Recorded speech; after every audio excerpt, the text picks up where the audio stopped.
we've got a lot of history with our featured guest host, and I wanted for you to share just a little bit about your experience, with Eric before we jump into the episode.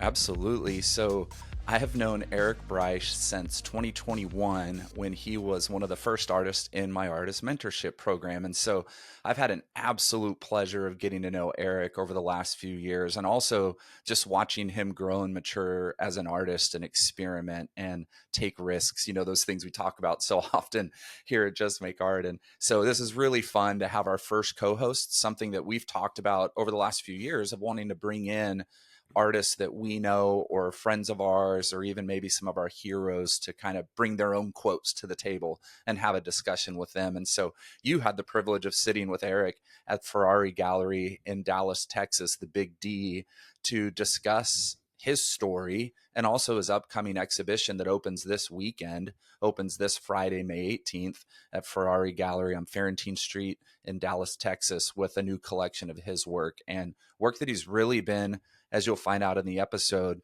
kind of working through life and work in the same kind of concept. And so there are some things that are even touched on close to what we talked about in our last episode with Louise Bourgeois, and just that autobiographical story and healing and life coming through in your work. So super excited for this episode and his quotes. And for those of you that don't know Eric, which he's an emerging artist out of San Antonio, Texas, he's really best known for his paintings on metal that present holographic images. As the viewer moves around the room and the way light hits the painting, everything changes. These metal pieces, sculptural paintings in a way, and everything protrudes from a flat surface as colors shift and move in every direction. And like you, he uses industrial tools and unconventional methods to create these works of art.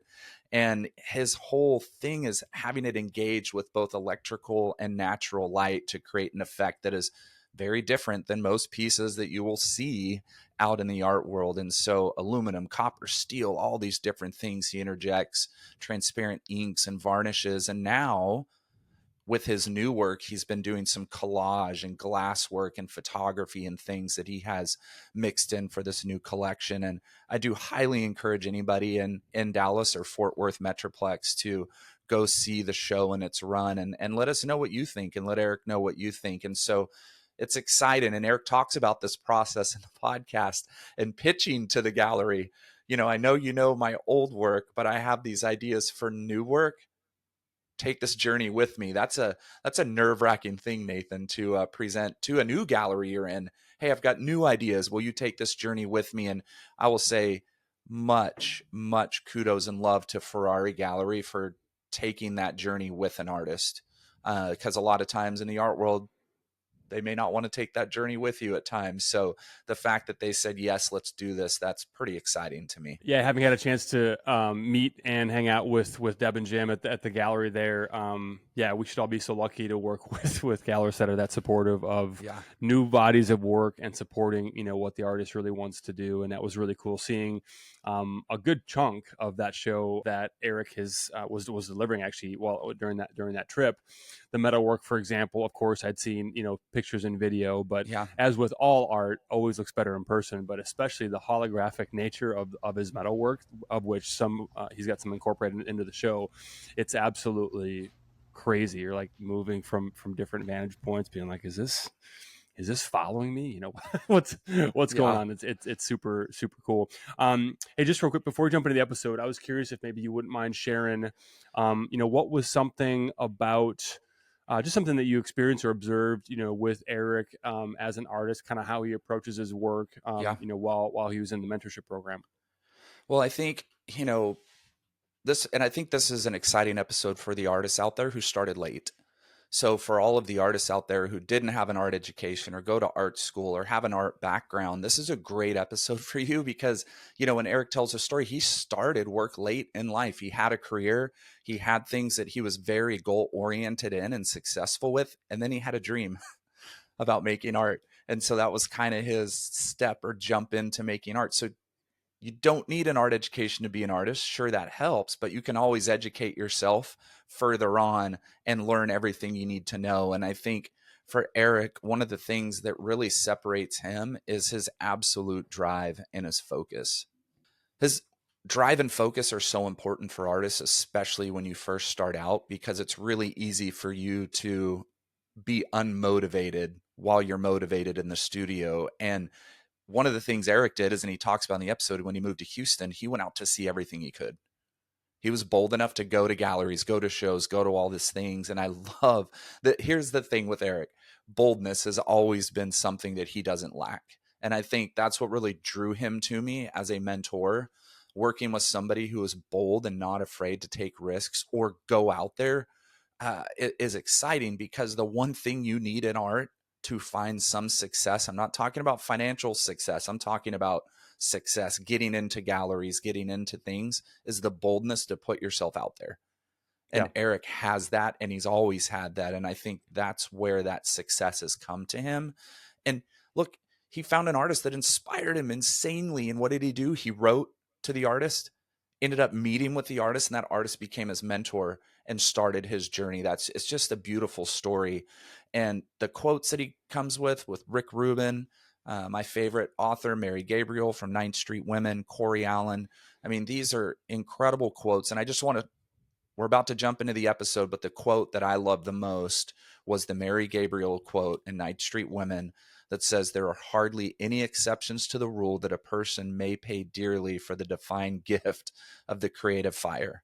We all pay, we are all sacrificing something. There's no exception. If you're going to do this, if you're going to go all in and be an artist and create art and try and find a way in the art world, you will sacrifice something."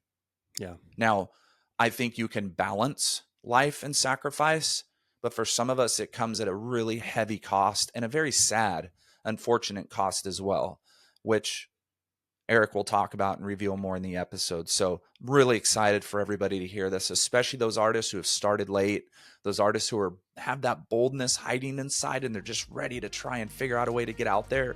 It's a great episode for you, and I hope you enjoy it. All right, so I'm here with my guest host. Now, we're calling you a guest host because for some reason that just feels easier than just calling you a guest. But I like that. You are sitting in for the one and only Ty Nathan Clark. Man. So, I mean, the bar is simultaneously really low, but also pretty high. Yeah, he's some big shoes to fill, literally, right? Yeah, he's a big boy. And we can talk about, actually, that might be a good place to kind of jump in. So that's how we know each other. That's how you know Ty. You're part of his mentorship program as well. Yep. First class. The first class, the first round. Yep. Yeah. The first class. The first, yeah. And just in general, like first class. We are, like in general, we were all pretty first class in that. The OG class. I love it. So we're going to get into some fun stuff today. We're going to go ahead and break down some quotes that you selected.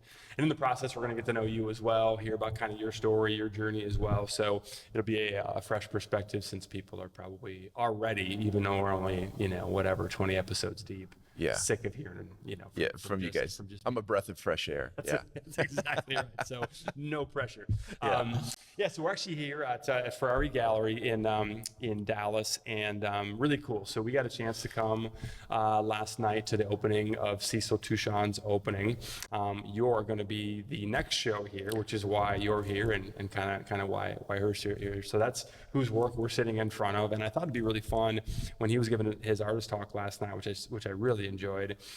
Mentioned that he had a Substack.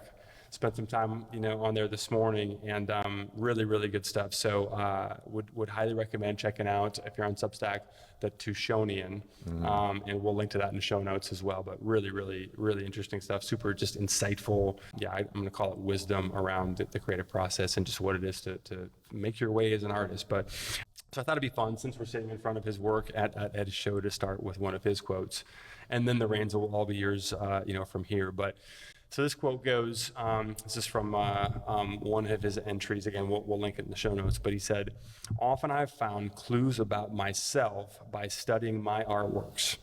I see poetic meanings in how I decide to do things, or what imagery I'm working on, etc. Everything we do is autobiographical in some way or another." And so I just thought that would be kind of an interesting place to kind of jump off. So we're going to hear some of your story. I love that quote, because thinking about clues in work, and as we sit in front of these tremendous pieces, there's a lot of that, right? The poetry, the clues, the scraps, the piecing together, the taking apart, and just recomposing. I love it. And so this quote makes a lot of sense, especially in the context that we're in right now. But if you wouldn't mind, just kind of just brief introduction, right? I share how I know you, but that's about it. So yeah, sure. I think it's a good quote because I've been making art since 2006, and it was the first time I ever touched paint to a canvas. And in the beginning, I didn't come from a background of like a formal art degree or anything like that. It was literally from a dream that I had in 2006, and I saw this painting in my dream, and I woke up and I told my roommate at the time, I was like, I had this weird dream about painting, and I feel like I need to do that. And he was like, whatever, okay. I took an art class in college, and I have a toolbox in the garage. Go down and grab that. And I did, and I opened it up, and it had all these like dry brushes in there and some oils and some acrylics. I had no idea the difference between the two. And so one day after work, I went to, I think it was Hobby Lobby, and I bought this canvas. I brought it home. I set it against the wall in a spare bedroom, and I busted out these old paints, and I painted. I think I grabbed the acrylics just by nature, because I squeezed both of them out, and it seemed like that other one was a little bit easier, right? And so I painted this painting, which is really funny because it was figurative. It was of a flower, really strange. But I had that image in this dream, and so I did it. And what I found was that I really loved the process of what it felt like to sit in a meditative state kind of and go through this process of painting. And so that was the first time that I had ever made work without any kind of expectation of where that might lead, right? And for me, that was the beginning of it all. And it wasn't until 2008 when I moved to Houston for a job that I get introduced to the art scene out there in a really big way. Really big galleries, big artists, museums, lots of money. And it started to kind of shape the way that I thought about art. And the reason why I think that quote is important is because I think early on, I started to look at art through that lens, and it started to become a thing about kind of success and gallery sales. And so I didn't really get a traditional start of just loving what I did from that. I always had it in the back of my mind, like, oh, there's a ladder to climb, and you've got to win people over. You've got to, get acceptance out of that process. And so that started to form kind of what I thought I needed to do as an artist. And I met my mentor, Andreas Nottebohm, in 2008 at that gallery in Houston. And not having a formal art degree, but then getting this really well-known mentor that was pretty well-known in the art world, that was tremendous. And just to kind of touch on that a little bit, because it's such a great story, is I wrote this, I came out of the studio one night, and I had seen his work, and it was like midnight, and I came out, and I was so inspired. I had to go to work the next morning, and I was like, writing this little email, and it was like, I thought it was going to be a paragraph. It ended up being like 3 pages or something like that. And I sent it off, and I was like, this guy's going to think I'm a lunatic, right? And so I didn't hear anything back for like a month. And then his wife emailed me back and said, hey, I don't know, like, he gets a lot of fan mail, all this. You just caught him at the right time. It really meant a lot to him. He's coming into Houston. Would you like to have dinner with him? And so I was like, yeah, like, let's do that. We met near the gallery. He had a show that night opening, and he's double my age, right? So at that time I was 27, he was in his 60s. And I thought there was no way that we were going to be able to sit down and have any kind of dialogue to really talk about. Turns out, best friends, like, really hit it off immediately. And that was kind of the beginning of me starting to get some formal education in the art world, but it also put a lot of pressure because you don't want to, you want to rise to that occasion and to meet them there. And that for me, I guess it just didn't leave me a lot of room to take my time, if that makes sense. I felt a real obligation to get in there and start rolling my sleeves up and becoming somebody. And the reason why I'm turning it back into that quote is that I started making work originally that I thought was going to be successful, maybe even commercially. And that doesn't mean that you're in just a straight commercial gallery. It just means that you want to make sales and you want to get something for that effort, right? And so talking about the work being autobiographical, I wasn't thinking along those lines in the beginning. I was thinking more not like it didn't have meaning and it was just decoration, but that it was that I wasn't utilizing my full story in that. I was making things that were aesthetically, beautiful and complex and really kind of allowed the viewer to step in front of it and be transported into another place. They didn't necessarily know what my history or my background, like how it fed into that. My goal, and maybe it still is to some degree, is to get the person to stand in front of the work and actually not think about anything else, not think about their day, not think about the social struggles and all of that, right? So that was kind of my motto for a long time. And maybe it was a way for me not to have to be vulnerable in that situation. And so I kind of skirted that for a long time, and it worked for me. And it kind of kept me from having to be too like, oh, if they don't like the work, it doesn't matter because it doesn't relate to me as much. So what's interesting about having this conversation now, and what has it been, 18 years later, now I find myself preparing this show for next month that's going to open. And I've been working on the show for about a year and a half. And it is very autobiographical, and it is very vulnerable to me, specifically about, a situation that I've gone through in the past year and a half, where, there's no secret. I'm happy to explain this on the podcast, but it's like going through a divorce, and why it was so critical and why it was so like impactful for me is she was the person that allowed me and kind of gave me permission to quit my full-time job in 2015 and pursue art as full-time. And nobody had ever kind of said, you should do that. I had a great job. I was very comfortable. I was making good money. And she said, do you want to make art full-time? And is that what your passion is? And is that what your purpose is? And I said, yes. And she says, you have to quit. And it took me we had a year and a half plan. We were at my mentor's house in California in 2014. We had that discussion. And at the end of 2015, that's when I was supposed to kind of pull the plug, and I was fighting it the whole way. It was every month. It was like, maybe we should do it a little bit later and later and later and later. And finally it came to that point. And I remember sitting in my office that day, and it was supposed to be the day that I quit. And I was nervous. I didn't sleep the night before. I had a meeting with some clients that morning. We went in for the meeting, and I was literally falling asleep at my computer as I'm like supposed to be running this spreadsheet. And my boss looks over at me, and he said, "Hey, are we keeping you up? I don't want to bore you." And I don't know what it was, the way his tone was or something like that, but the light bulb clicked off in my head. And I said, as soon as I leave this meeting, I'm going to walk into that office and I'm going to quit. I'm done. And so literally we stood up from the meeting, and I tapped him on the shoulder. I said, hey, I need to talk to you in the office after we're done. And I walked in, and I basically said, hey, this is what I want to do. To give you a little bit of context, my company supported me. They had art in the building. He owned pieces of mine. He understood what my passion was.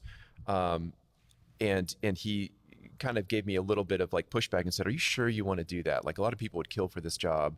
And I said, I'm sure. I'm done.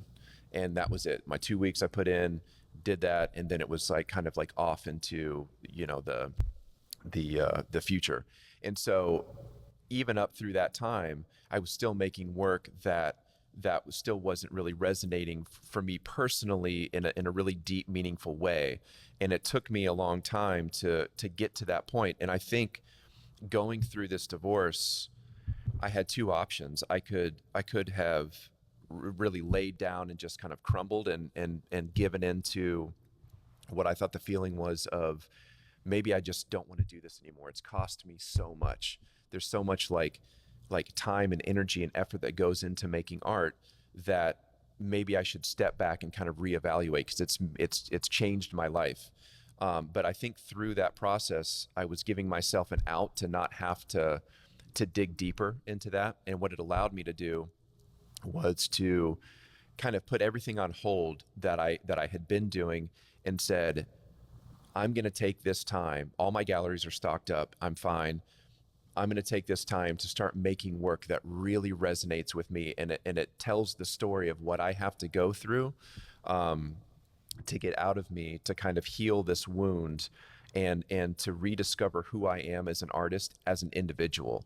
Because sometimes when you start an art career and you're with somebody and you kind of wrap them into that story too, that if you're no longer with that person, you're like, who am I now without that person? And who am I? Do I still have it in me to make this work if nobody's supporting me? Right. So for me, it was an opportunity to kind of start looking in all the corners of myself and say, what have I been wanting to do for so long? What have I been wanting to say? What have I been wanting to explore? And this is your opportunity to start pulling the curtain back a little bit and discovering, who you are, where you want to go with this, how you can grow. And this is the perfect opportunity to kind of explore that. So leading into the show, that's what it allowed me to be very vulnerable. And I find myself for the first time in this position of now showing the work to people and putting it on the wall, and actually feeling exposed for the first time. And so now it has become autobiographical for me, and it has a real, and I'm feeling it for the first time. And it's really changed the way that I look at art and that I relate to people that make very meaningful, very personal work, because I look at it a different way, because now I've experienced that. And it seems weird that that maybe I haven't done that previously. You're kind of like, what have you been doing? And I think the answer to that is surviving. And when you decide to go full time, it's really strange what kind of pressure that puts on you, because I always said I can't call myself an artist, and this is not true. I know a lot of people that hold down full-time jobs and they're artists, but for me personally, the way that I was going to get to become a full-time artist is I said, I can't claim that title unless I make a living from it. And in some degree, I still hold on to that idea because it holds me accountable, right? But at the same time, I started to realize that that's not the end all in this pursuit, this marathon that it takes to create art and to create a lifetime of creation. So for me, it was an opportunity to rethink about the way that I view art and the way that I participate with it and the way that I create it. So it's really meaningful, that quote for me, and meeting Cecil last night. And I feel like I'm coming full circle after 18 years of being in this game of wow, now I'm really in it. And now I feel like I'm exactly where I'm supposed to be. And I'm so glad that I gave myself the opportunity to become that. And I don't think without that catalyst that I may have not gone down this path. I never would have made this body of work. I never would have mined myself for the creativity that I needed to get really deep and personal. Yeah. Wow. That's a lot. Thank you for sharing that. I knew that would be a good jumping off point. So, yeah. More than you wanted to know. Yeah. No, it's fantastic, and I think it's good. It's great to give people context too for where you're coming from as we jump into some of the quotes that you selected for us to dissect today. I want to follow up on that a little bit though, because I think that that quote for me is it hits, because it's the finding clues about myself by studying my artworks.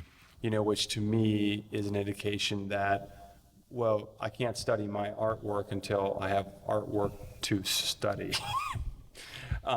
Which also indicates to me that in this context, and what really resonates with me personally, is that it doesn't necessarily mean that, in this case, Cecil's talking about taking things into the work and then expressing those things. It's the work itself, pulling it out, and then and I've certainly had a number of those moments. I actually was having a conversation with an artist friend the other day.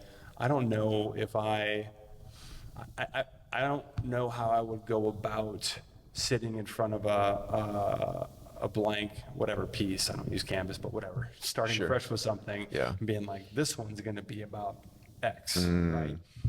But I certainly know what it's like for a piece to sort of reveal itself to me in the process, and then to, understand and learn things about myself. So all that is to get around to a question, but I'm just curious if you could maybe unpack a little bit what that process is like for you, especially as you have gotten more personal, with the work, as it's become, more personal to you. I'm just curious, did you take the experience with the transitions and what's happened in your life and say this piece or this series is going to be about this, or was it more, I guess, what I described, chicken or egg, I guess? Sure. Yeah, I get that. I think for the longest time it was so much about the end product for me, the end piece, getting it on the wall, getting the feedback, and what I've experienced the past year and a half is it's not so much about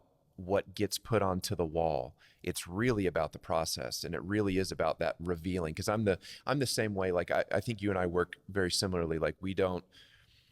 I'm not like, oh, I'm not a landscape artist, and I'm like, I'm going to paint this house on this hill, and we kind of extract that meaning as we're going along, and we're reacting to the stroke and the burn and the pulling and it's like, oh, that I didn't see that coming. So through that process, we're kind of discovering ourselves, and I find that to be more meaningful now than hanging the work and getting the people's feedback. I love that.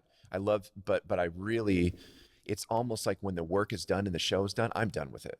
I don't need to see anymore. I don't need to talk about it almost anymore. I've gotten that out of my system, and that's kind of how I feel about this, even though I'm not completely done with the show.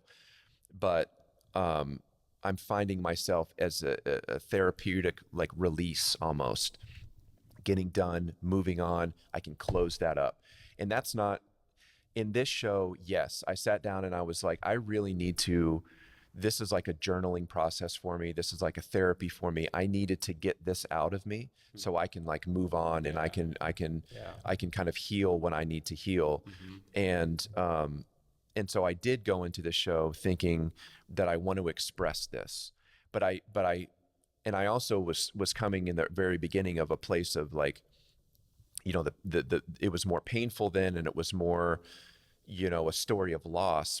But as I was going through it and kind of healing myself through this, I didn't want that to be the story. The story is the resurrection, if you will, of like bringing myself back to life and finding out who I am as an artist out of that loss. Yeah. And so this is kind of like a story of triumph in a way. And it's certainly starting to feel like that more, that I'm working in mediums in this show specifically that I've never worked in before. And that can be kind of daunting too, because you're like, I got the show in 2 months and I need to finish 50% of it. And how am I going to do this? And I've never used a plasma cutter or a welder, and like, literally getting out there and just rolling up your sleeves and figuring it out as you go. So that was part of this process, is pushing myself beyond the limits of comfort to be able to execute the way that I wanted to, and not just relying on things that I already know how to do. Right. Yeah. Right. So, so part of that, I think that brings me to a good quote. And that is from Ethan Hawke, actually. He's talking about in this quote about filming a movie and casting a person that was trying to embody a character. But I really resonated with it because I felt like much of this has been swirling around in my head, meaning all of these different types of mediums and processes, and it's been swirling in my head for a very long time. And the quote is, I'm going to kind of say it how he says it, but he says, preparation, preparation, preparation, preparation, let go. And I think that's so important because that's kind of my approach. And through this last year and a half, I've found a way, and you and I kind of talked about this yesterday at the Modern, I found a way to step into the studio, and there's something that happens during the creative process that is kind of a hard thing to tap into, which is getting out of your own way and letting go.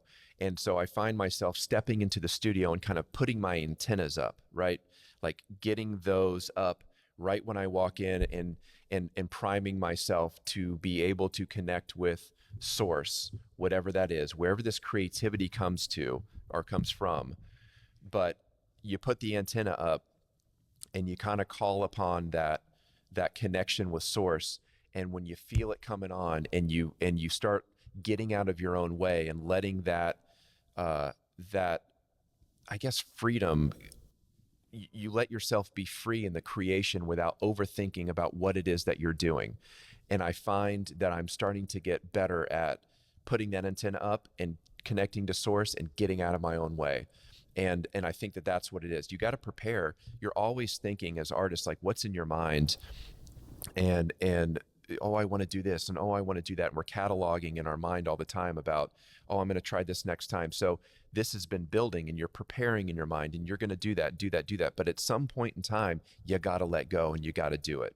And you've got to step in the studio and just let it rip. It doesn't mean that it's always going to turn out the way you want to the first time. Right. But the more that you can do that, the more you're going to surprise yourself with what comes through.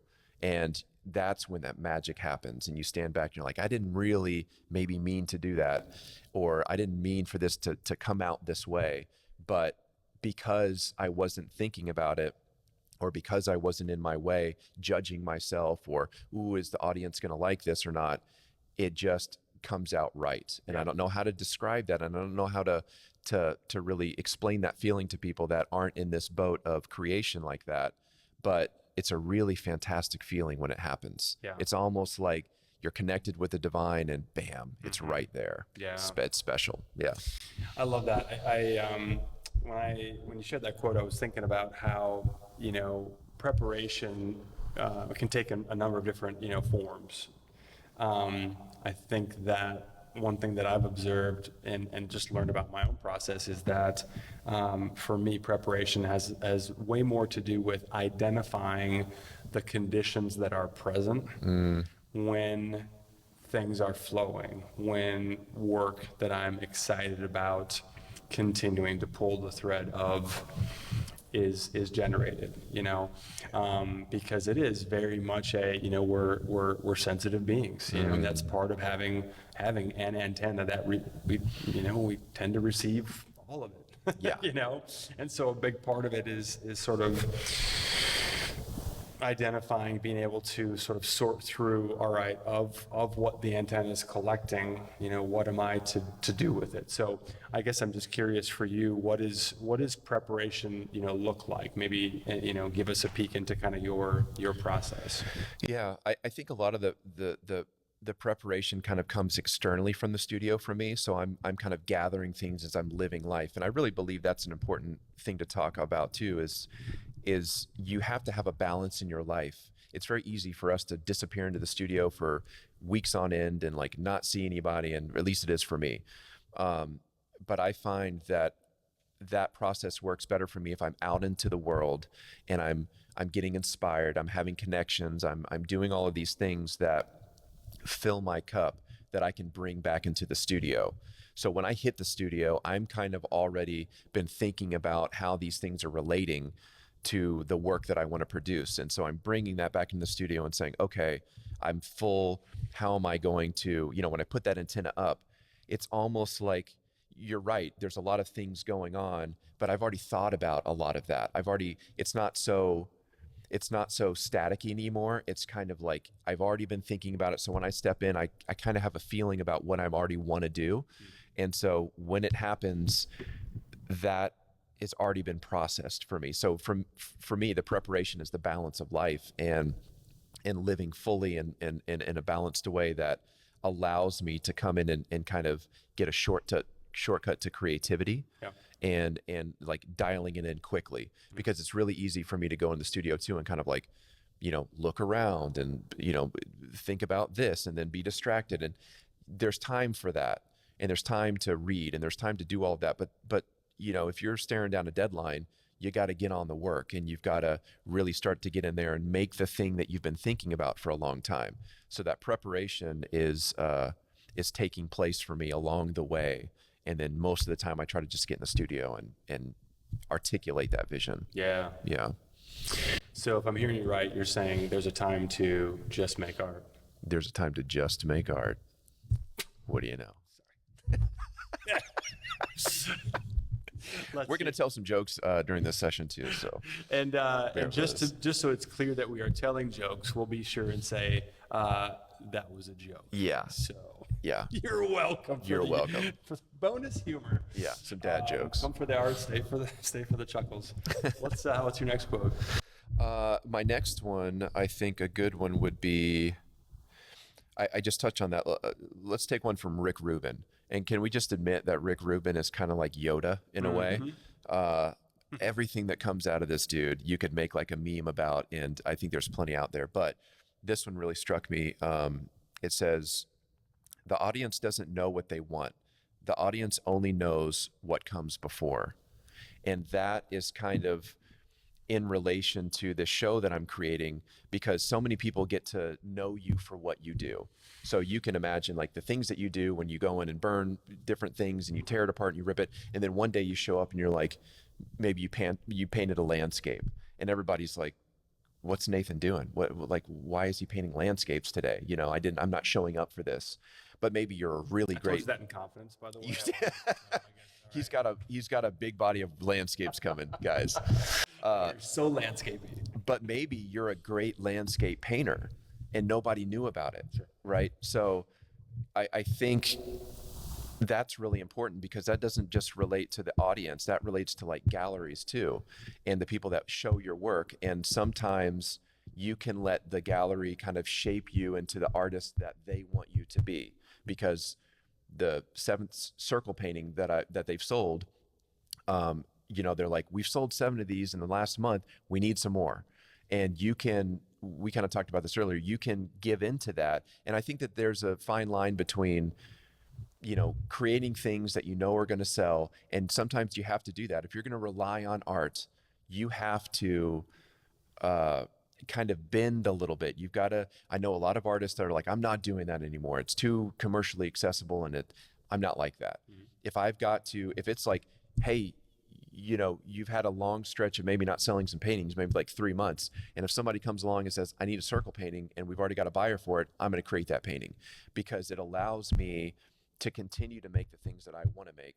And it allows me not to go and get a job and not have to do that. Right. So for me, there's a little bit of flexibility in that requires me to do it. But at the same time, I'm not going to let the gallery dictate that be the only thing that I'm going to be known for and create, right? So I'm going to seek out galleries that allow me to also kind of realize my vision, which is what's great about Ferrari Gallery. Jim and Deborah were like, I pitched them this idea of this show, and they've only known the work that I've done before. And I said, hey, I want to do this show. And I had all these sketches and I wrote it all out and I showed it to them, and they were just kind of like, like, I don't know what you're really saying, but it sounds interesting. So you know what? We're going to give you the reins, go and execute your vision, and we'll see how it turns out. And we'll see, how we can make it work. And so they gave me all of that freedom. And today's the first day that I'm actually pulling in work, showing it to them, and they're responding very well to it. So it gives me a lot of, not only confidence, but just gratitude that I'm in a position to where I can go and make the things that I want to make. And still, if they came to me and said, I want a circle painting because we've got to do this, like, I would do it. And so going back to the quote, the audience is only going to know what you show them. And it's important that you stay true to yourself and you stay true to your practice, and you don't know what that next thing is going to be that's going to blow everybody away. And the only thing that keeps me going and keeps me interested is if I'm going to continue to evolve as an artist and be able to explore those ideas that I really want to explore. If I had to go and if you told me today, you can be an artist the rest of your life, but the only thing that you can do is this, I don't know if I would say yes to that. I don't know if I could choose that, because I think we all need the ability and the flexibility to kind of discover that about ourselves. Yeah. And Rick is always he's always like, I don't make work for the audience. I make it for me.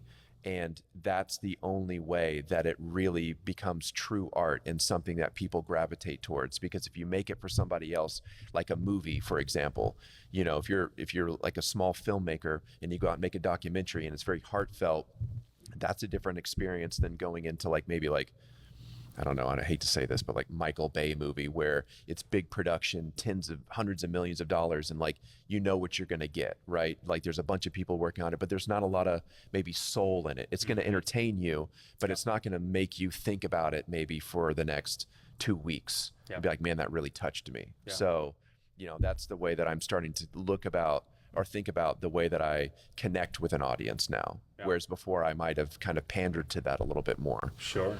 Yeah.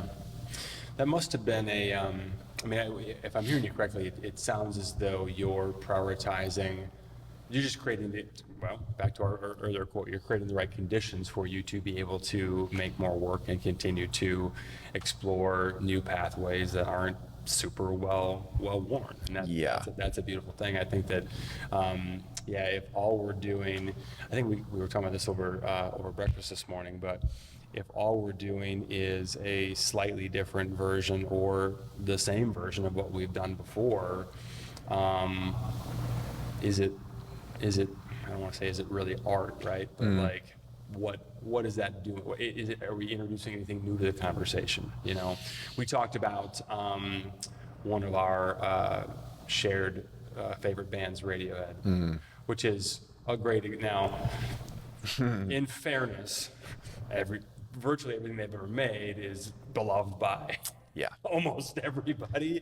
So it's a perfect example. It's also not a great example. Yeah. I like to associate myself with Radiohead, by the way. Yeah. For sure. Anyone's watching, like, oh my gosh, these two guys like Radiohead? Crazy. Yeah. Super surprising. That's super surprising. But, you know, it is interesting in that it does, you know, just as an example, but it does, like, I didn't, just the experience of listening to, you know, whatever, OK Computer for the first time, like, I didn't know that's what I wanted and needed to hear at that time in my life, you know, specifically, until I heard it, right? Yeah. But I was hoping to hear, you know what I mean? Yeah. Just a slightly different version of what, to Rick's quote, had come before. Yeah, you know, it's funny. I don't, you know, their process of creating and their process of like going through and making this music for themselves, I think is what makes them so amazing. And it takes me sometimes like 2 or 3 times to listen to the album because it's so far past what I thought and what I expected that I find myself being so inspired by that concept of like, I'm just going to let them take me on the ride because now they always take me to where I want to go. Yeah. And it's so tricky as artists because with a band like Radiohead that has visibility, everybody knows their story. Everybody knows, if you're a fan, like they know all of the records that have come before, so they followed that trail. But like you were saying, is if I slightly tweak it, is that extending the conversation of your work? But I think the hard part about being an artist is how many people really follow our trajectories? How many people know about the work that came before? How many people are just seeing one piece and they don't know any of the conversation, right? So I think in our own minds, we start to think about what that conversation means to us. And that's really the only conversation that matters, because we can almost guess, unless we get to a place like Mark Bradford, for example, who I think is maybe as genius on a visual side as Radiohead.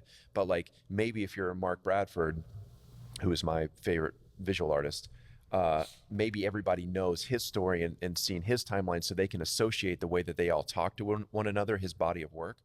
But for us, how many people know what we did last show or the show before that, or like how many things that we do? I don't know. So for me, I have that conversation and I'm like, am I being true? Am I extending it enough in this time around? So if I'm having that conversation and I'm feeling good about it, I know I'm on the right path. If I've done the same work for the last 3 or 4 years and I'm starting to get a little stale, then I know that I'm not staying true to that. And that's kind of how I was feeling previous to this body of work and going through this thing. So in some way, it was like divine intervention that it did happen, and it allowed me to kind of continue to grow the way I wanted to. Yeah. Yeah. No, I love that. I think another quote that's applicable to this is, this one's coming from, I don't know if I think you said that you haven't read this before, but it's coming from the book Ninth Street Women. Well, now you got me on camera admitting that I haven't read that yet. I have not yet read that book. Ty is a big proponent, as well as other artists that we know, right? I need to. Yeah. And I can honestly say that I haven't completely finished it, but I'm like on chapter 38. So you haven't really read it either. I'm on 38 out of 59 or something, right? So I've got the bulk of it, but let me just say, for all the artists that are listening to this, it is a life-changing book for me, because it sheds some light on what it really means to be an artist and the struggles that they went through.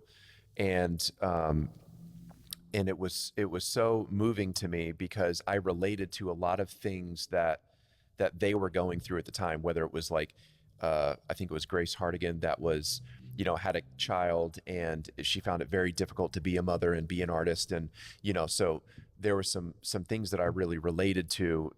So in general, read the book, listen to the book on Audible, whatever. But it's just fantastic. Yeah.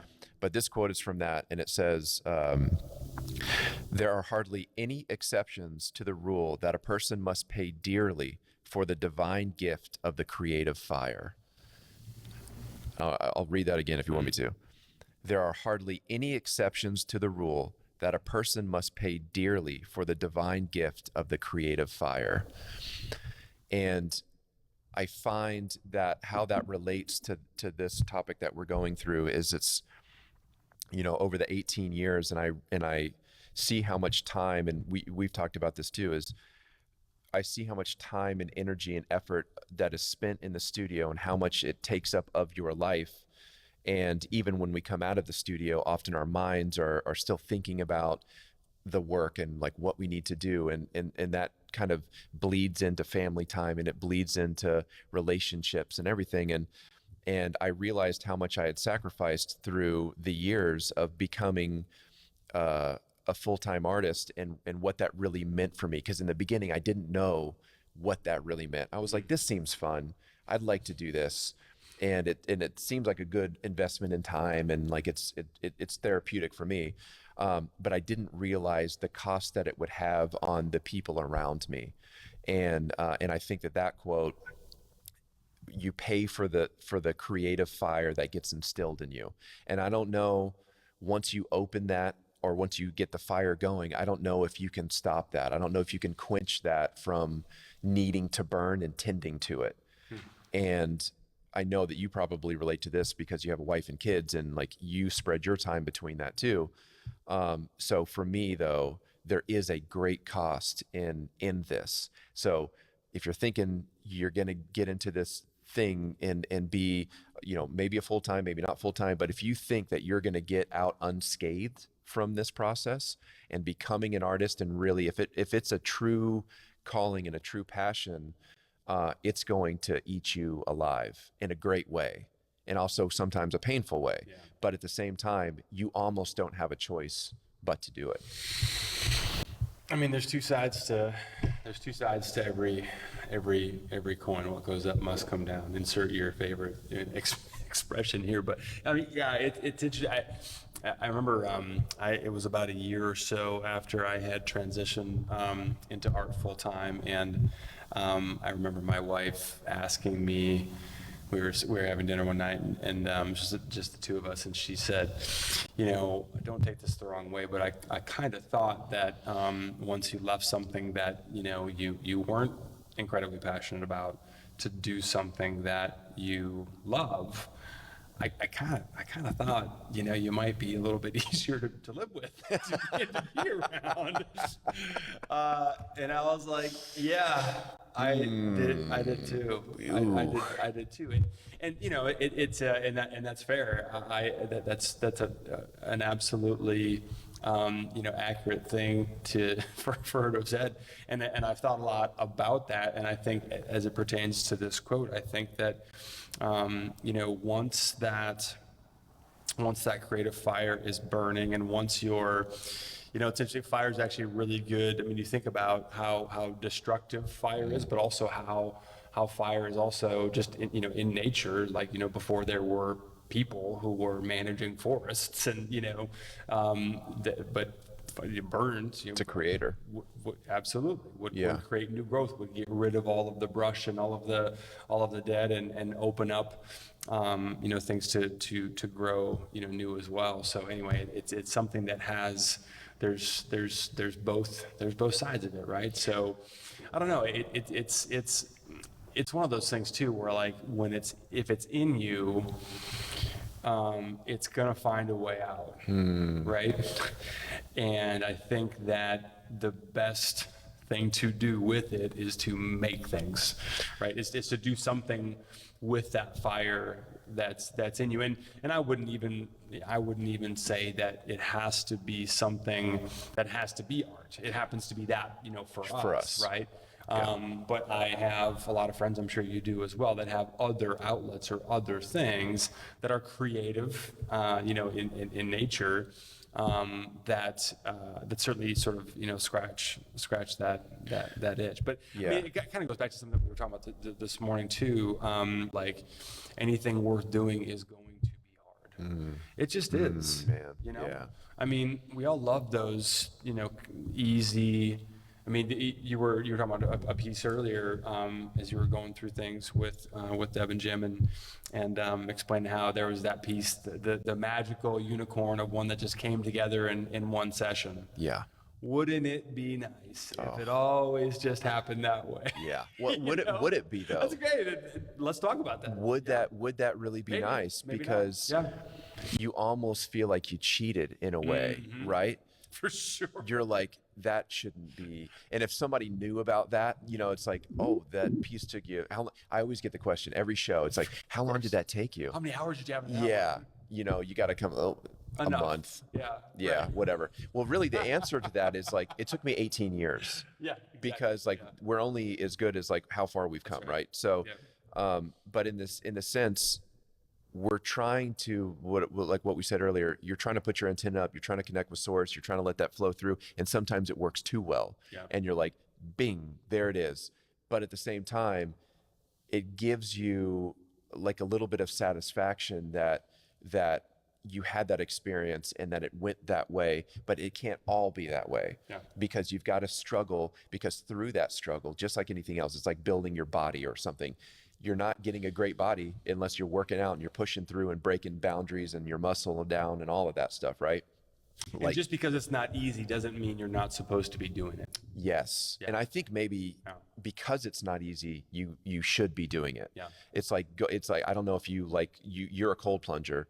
I'm a kind of a cold plunger. I hate it. A lukewarm plunger. I'm a lukewarm. I've heard of your kind. Yeah. I'm like, it's still 45, okay? It's still 45 degrees, but I don't like it.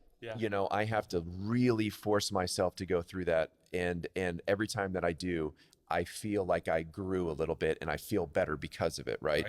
So I think that's what art can do for you too, is there's a lot of days that you feel probably that like I feel like I don't want to get into the studio. I don't want to make the thing. I don't want to go and put that effort in. I've gotten better at kind of being like, okay, if I really don't feel like being in the studio, then go do something that makes me feel like I want to get back in, right? But there's also that time when you need to get in there, and it doesn't really matter if you want to do it or not. You got to do it. And I think that's true of anything that you want to do in life. If you want to learn to play guitar, you're not going to pick it up and be Jimi Hendrix. You're going to have to go through the motions, and your fingers are going to hurt, and you're going to learn scales and all this kind of stuff. And maybe you'll get there, and maybe you won't, and maybe it doesn't amount to anything. But I heard Eddie Vedder one time say, he had a friend that was an oil painter, and he goes, paint 100 paintings and see what happens. You know, see where it goes and see if you're any good at it. You know, and that I think is the only way, is that you invest time and you push yourself to go through those experiences, and you will know if you like them. And if you like them well enough, then you will find a way to make that happen and continue to get better and better. But it is going to be a struggle along the way, and it's going to be a marathon. And that's what we talked about earlier too, was like, this is not a short game. This is not a sprint. This is not like, you've got to look at art from a lifelong perspective, because you're only as good, like you made a great show. Maybe you sold the show out. Now you got to get back in the studio and you got to do it all over again. And then that work has got to be successful. And it's like over and over and over and over, and it never stops until you die, unless you decide to give up on art. Mm-hmm. And so, I think a lot of young artists get into it and they don't think about it from the longevity perspective, and they're just like making stuff and doing that. And I'm not saying that's a bad thing. Go in there and explore and experiment and all of that, and maybe 20 years is enough. I don't know. But if you want to be a Jackson Pollock, if you want to be somebody that's in the history books and known, chances are you're going to be making work until you're old or until you're no longer on this planet, right? Yeah. Yeah, it's interesting too. I think that I know something that you said earlier that really it just got me thinking about, like, sometimes, I don't know if you ever had this experience, but sometimes when things are flowing really, really well, and you're like, oh my gosh, I've had the experience where I'll come back the next day and be like, oh, it wasn't as great as it felt. Oh yeah. But the reverse is also true, right? Yeah. Where sometimes, I'm just grinding the gears and just slogging along, trying to, do my best impression of a previous version of me that knew what the hell they were up to. and it doesn't feel great in the moment. It doesn't just flow out. It's freaking work. But then I come back the next day and I'm like, oh, that actually was. So it's something. And that's the advantage, I think, of the perspective that comes from having that sort of marathon, mentality of, I'm not going to win this race in the next, 100 yards. No. I always think about it. It's kind of like walking down a path in a field and you're sprinkling seeds behind you, right? The path in front of you, there's nothing, but you sprinkle the seeds and you're not really seeing that. It's not until you get to the end and you turn around and you see the forest behind you that's grown, and you're like, that's why all of this was, right. But you don't necessarily see that going forward, and you don't know where that's going to lead, or like you don't always know how that's going to evolve and grow. And I think that's the exciting part, because if we knew how it was going to be and everything was going to work out and it's going to be fine, I mean, ultimately it is always, but your vision of how things are going to happen or unfold usually don't happen in that way. And You've got to be kind of like open and in the present to be fully accepting of all of those gifts really that come through. Yeah. And that's what I think I've noticed too, is like, I was always trying to hold on to it and control it and to make it be something that I wanted it to be. And as soon as I kind of let go of some of that, the things that came up and the things that resulted in that were better than I ever could have imagined. So it's kind of like, you're a part of all of this process. You're a part of the creation of it, but you're not the only thing that's happening in this. Right. So that whole divine thing, however you want to take that, it's critical to the process. Well, and story arcs that go in a straight line aren't really that interesting. Yeah. It's the struggle is part of what makes it interesting. It's part of what gives it the character. Yeah.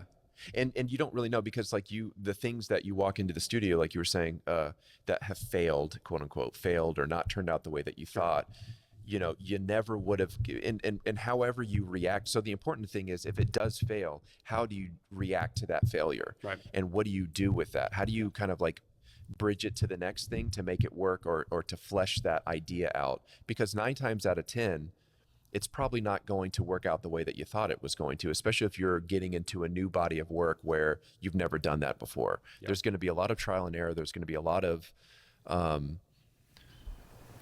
uncertainty, that you have to kind of have this belief and confidence in yourself that it doesn't matter if it's not happening right now, it will happen. If I continue down that path, if I really put my mind to it, if I learn to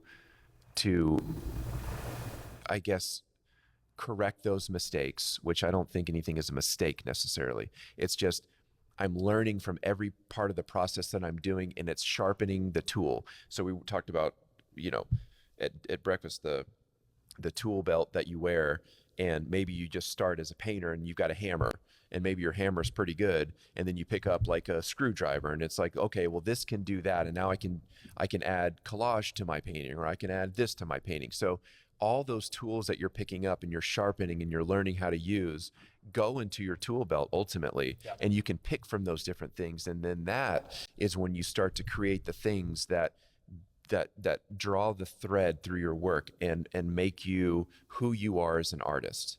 And I think that's the special part. So you're talking about perspective, which is something I'm a huge proponent of, and it's something that I try to and need to consistently remind myself of all the time. Because I'm sitting here, with you right now, not really super frustrated about anything. But when I'm in the studio, it doesn't take long. It's like the weather in some places. Just wait, it'll be. It's only a matter of time.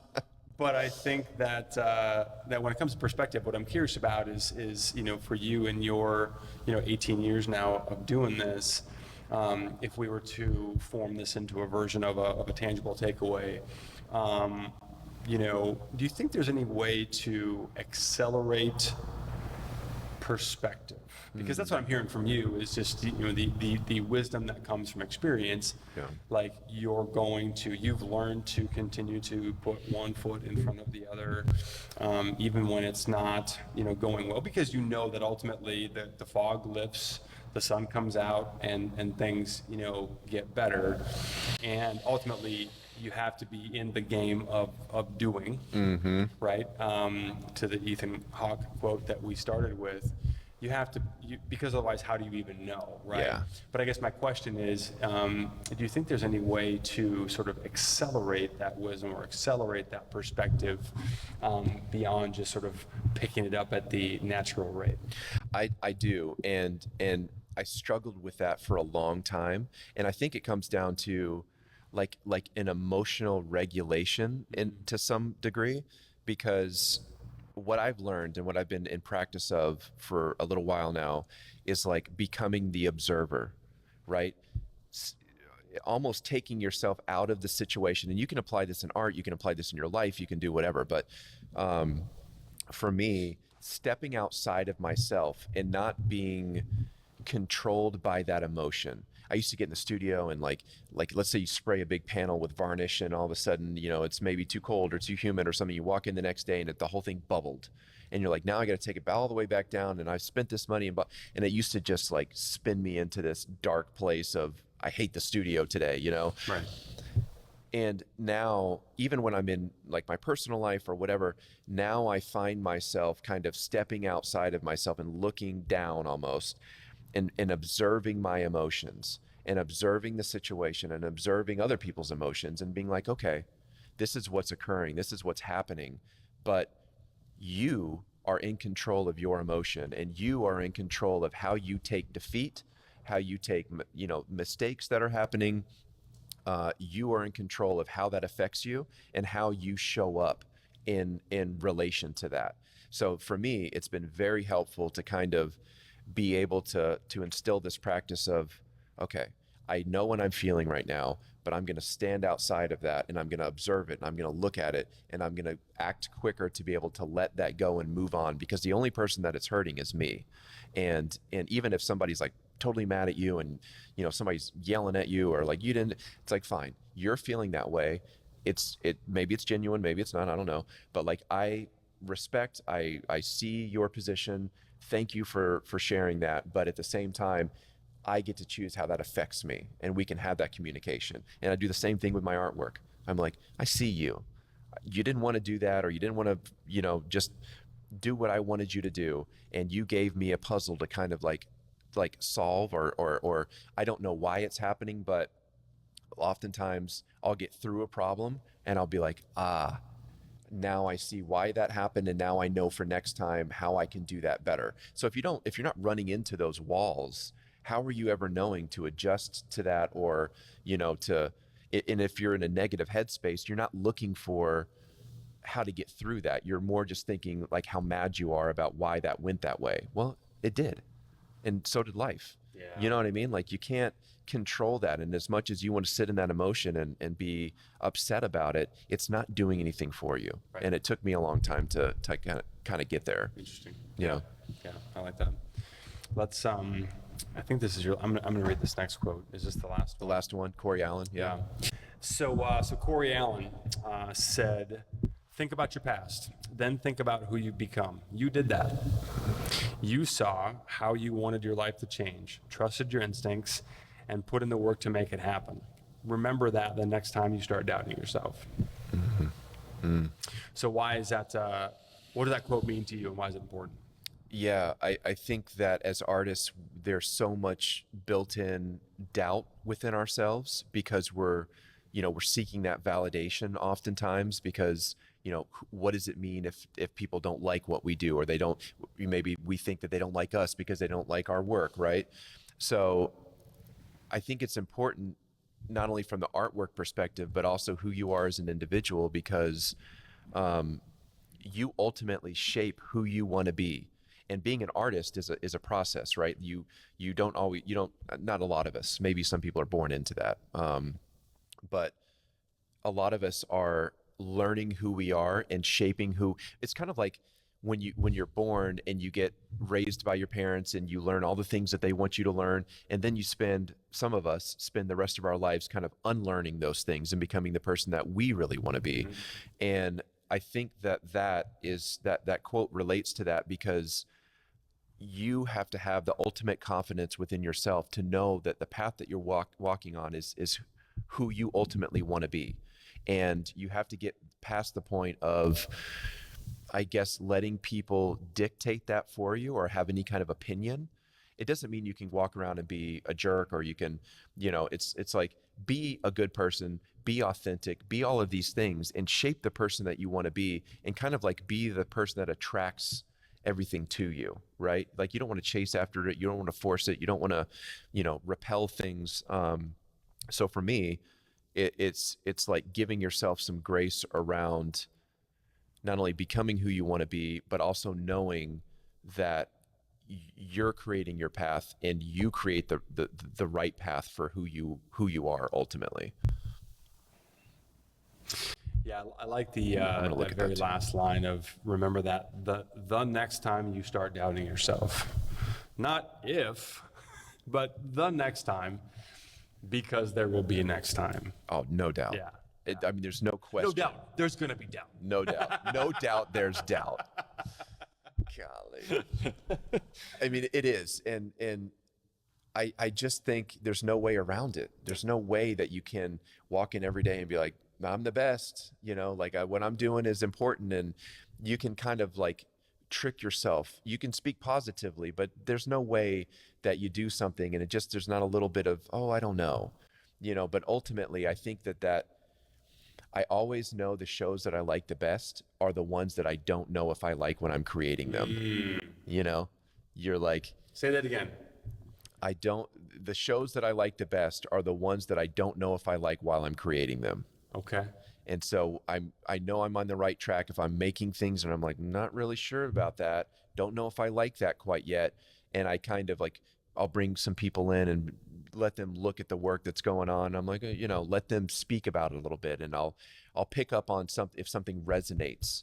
And a lot of times the things that I'm kind of questioning, people are like, oh, I like that. I don't know why. I don't know where that's going, but I really like what you're on to.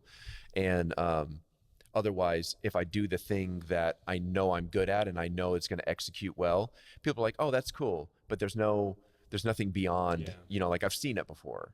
But if I'm questioning myself and if I'm kind of, not really sure about where that's going to, I know that there's more stuff to mine out of it. There's more to gather. That makes me think about how, curiosity is so important for us as artists. And I would submit for anybody who's interested in evolving into a better version of, of themselves. but that curiosity is real close cousins with doubt. True. I mean, it's all rooted in a question, Yeah. of some sort. Yeah. That curiosity comes from like, what's up with that? What's going on there? What if I tried this? What if, it's a question. Yeah. And we have to operate from that place in order to push the work forward, in order to try new things, in order to have that antenna, be open to receive new ideas. I mean, the opposite, I suppose, would be sitting in absolute certainty about things. I got it. I know it. There's no need to receive new information. Yeah. So it is as with a couple of things we've already discussed today, it is a positive attribute that also has a negative sort of dirty underbelly to it, and that would be the doubting ourselves. In other words, it just kind of comes with the territory. We've all been around people who seem to have just this unwavering certainty around everything, and not my favorite people. Sure. Yeah. I have a hard time thinking about, somebody who's just, is positive that they're right about everything, who's also just, fun to be around. Yeah. And I think that it is just, it's so I guess all I'm saying or getting to is just that doubting yourself, it doesn't mean that you're not on the right track. It just means that you're asking questions, and that sort of question asking, mechanism that we may as creatives have, I think probably just a little bit more of, is gonna have, at times when we're, restless, irritable, discontent, hungry, tired, whatever, is gonna probably take that opportunity to rear its ugly head, more than it does in other times. And so just again, that perspective of knowing like, yep, this is part of it. Yeah. I know this feeling. And back to that quote from 9th Street Women, this is part of what I have to pay for the divine gift. Yep. You want that? Yeah. You want to be able to make those things? Okay. How bad do you want it? Yeah. And I think there's a really fine line between all those feelings. Like you said, they can overlap and they can kind of touch on one another. And so as artists, we're always kind of in this pool of emotions that we're waiting between all of that, right? Because you can see the full range of that emotion even in one studio day. You can walk in and feel like, maybe crap, or you can feel great. And you see that ebb and flow as you're going through. And if things are working out, maybe it gets better. If things aren't working out, you leave the studio frustrated, right? So we're always going to kind of have those feelings interwoven because it's part of the process of creation. And if you think about it, what we're doing as artists is really insane. And maybe even like, and I say artists loosely, musicians or, whatever, you're literally taking nothing, and like making it into something. Like how miraculous is that we're even attempting to do that. Right. And to think that we're going to get through that process and not be affected by all those emotions and like bringing something into life and be like, here it is. Of course. Because if you don't have all those emotions, that piece is not going to have any feeling to it. It's not whether it's like directly expressed or not.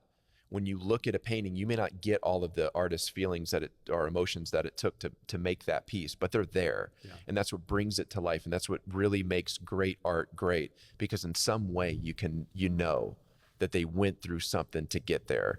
And it instills that feeling in you. I'm not saying that everybody's going to get what you do, but the people that connect with your work are going to see into your soul somehow, into your creative being and process. At least we hope that that's what's going to it's up to them to either like it or not. And it's also up to them to bring their own interpretation of it. Because what you do, maybe you have as abstract artists, if you're a landscape painter, you're like, this is what it is, and people walk in and they're like, okay, I see the scene. But as abstract artists, we're kind of in this weird gray area of, I don't exactly know what that is. And that viewer can walk in without any context and kind of be like, I see this or I see that. And they can pull that meaning from themselves, because we're not always there to give them that meaning. And if you don't see a show note on it, or like a, like an explanation next to the painting, you kind of got to pull that from yourself. For yourself. And that's what brings meaning. And that's really what should be happening. We shouldn't have to be explaining that, because there's nothing worse than, I have a great example of this. My mentor told me one time that he made this painting, or this like little mixed media piece, and it had all these like little weird pieces in it and all that. And the collector that bought it always kept bugging him about, tell me what this means, or like how you made this or did this or whatever. And he never told him, right? Until one day he was like, all right, man, I'll tell you. And he tells him the story, and the collector's like, oh, he's like disappointed. He's so like, like, that's not the answer that I wanted. Right. And now every time he looks at that painting, he's going to be like, oh, you know what I mean?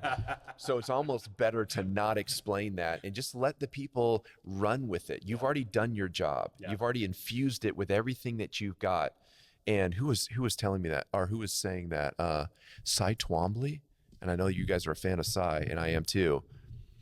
I think it was Cy, but he said that the people always want him to talk about the work. And he's like, how absurd. I said everything I needed to say, like I poured everything into that painting, and they want me to say more. And I walked away with that, and I was like, wow. Yeah. Because I always kind of, cater to that a little bit. If somebody asked me to show or something, like, oh, explain that to me. And now I've kind of I'm like, you explain it to me.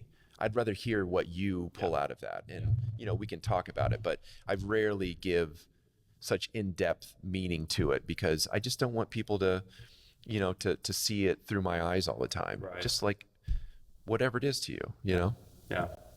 That's what's beautiful about it. Yeah. Yeah. And the landscapes I've been coming out with, there's... I really can't wait to see them. They're going to be extraordinary. I do enjoy, so for our figurative artists who watch or listen, I really do enjoy figurative, work. I really do appreciate it. Yeah. Even though you don't, and that's cool. You're going to put me on the... At Eric Breish. Yeah, thanks. I love all forms of kind of like figurative work too. I don't possess that bone in my body. I don't know what it is. Yeah. I cannot for the life of me sit down and draw anything that is really like of any real value of like figurative, like I can't draw a person. I can't a portrait. Like you really can't? I really can't do any of it. I really can't at all. None. Interesting. Not a bit. And I respect so much the people that have that ability, and they're just like, boo, boo, boo, boo, like there it is. Yeah. And that's really interesting to me, how different we are in what drives us and what moves us, and why, and that's really, I think, the beauty too, is that we all bring something to the table in our own way, and we get fueled by that.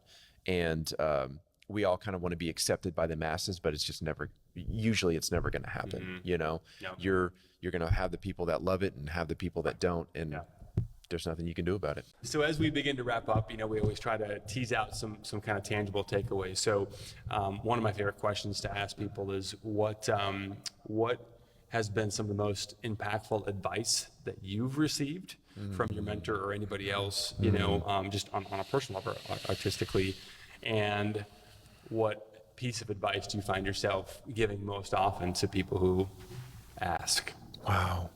Man, that's really good. I wish you would have prefaced that it just earlier. Came to me, man. Yeah. The tin is my up. tin is Yeah. so dialed right now. What piece of advice? Can I just say, just make art? You can. You can. Okay, no, I'm not going to say that. Hashtag But grinding. Yeah, hashtag. It's kind of strange, because you realize after all this time, you realize how much it takes to do this. And if I had to give advice to somebody, maybe as some like up and coming artists, I think for me, it would be to not take it. It's not about not taking it seriously. you've got to be serious about this, but not to step into it with any kind of expectation. You know, don't think that it has to go somewhere and it has to be something and you have to be this or do that, or, you know, like, I think sometimes as artists we lose why we started to do this in the first place. And now that I've had time to look back on that, and I find now what's valuable in my practice is just that, is just the practice and just the process, and really being present for that. And if I could tell the young artists and people getting into it, or people that are rediscovering and trying to get back into it, is get in and be curious and have fun and see where it takes you. And if it results in, you know, getting representation and selling paintings and making a living and doing all of that kind of stuff, great. But I had a young artist recently, and they were saying kind of like the process that they were at of just making and just really enjoying it, and then kind of thinking about what they're going to do with it. And I said, stop right there. You don't need to worry about that yet. Get through with what you're doing and have that experience and have a great time making it. Yeah. And then let the reactions happen and see how it you know, gravitates towards people, and see what their reactions are. And then if it goes somewhere, that's fantastic. Yeah. But just be present and enjoy this process. And I think you could take that into life in general, like be present and really see what's going on here and enjoy all these moments that we kind of take for granted. And I don't think that that's any different from the studio practice of art. So if you're going in there every single day and you're loving it and you're really being filled by it, then let that continue. And eventually you'll be making the art that can't be denied and has to be discovered, and it will get somewhere, or it won't. Yeah. You don't know. Yeah. All you got to do is make art. You haven't made your best work yet, and the only way to get to whatever it's going to be is to, just keep making more. Just keep making it, and just keep doing it, and keep the antennas up. And, you know, if it starts to become not fun, then you got to reevaluate. You got to rethink all of this stuff, right? Because it can get away from you. So just enjoy it. Just enjoy what the luxury of having this creative fire in you really means, and realize how special it is to be able to have a voice to say something, right? Yeah, I love that. Eric, thank you for being our guest host for the day. Thanks, man. And special thanks to Ferrari Gallery for letting us record it here in this incredible space. Yeah. So excited for your show coming up next month. Appreciate it. Anything else you want to follow Eric on Instagram? His work's phenomenal. Thank you. I'm a fan. Appreciate that. I really do. I really do. It means so much that I'm excited for people to see the new work that hasn't really been seen yet. Yeah, that's it's nerve-wracking, but we're gonna maybe post some stuff on there. But thank you. I've been listening to all the podcasts that you guys do. I really have been enjoying it, and I think that you guys are doing something that's really valuable for the artist community, and it certainly has inspired me. And it just is an honor to be on here talking with you and replacing Ty. Thank you for the day. It's big shoes, and I love listening to Ty talk. He's such a fantastic artist, and really honestly so steeped in knowledge, and he is a great other half of this podcast. So it's honored to be here with you guys. Great having you. Yeah, thank you. Yeah, love it.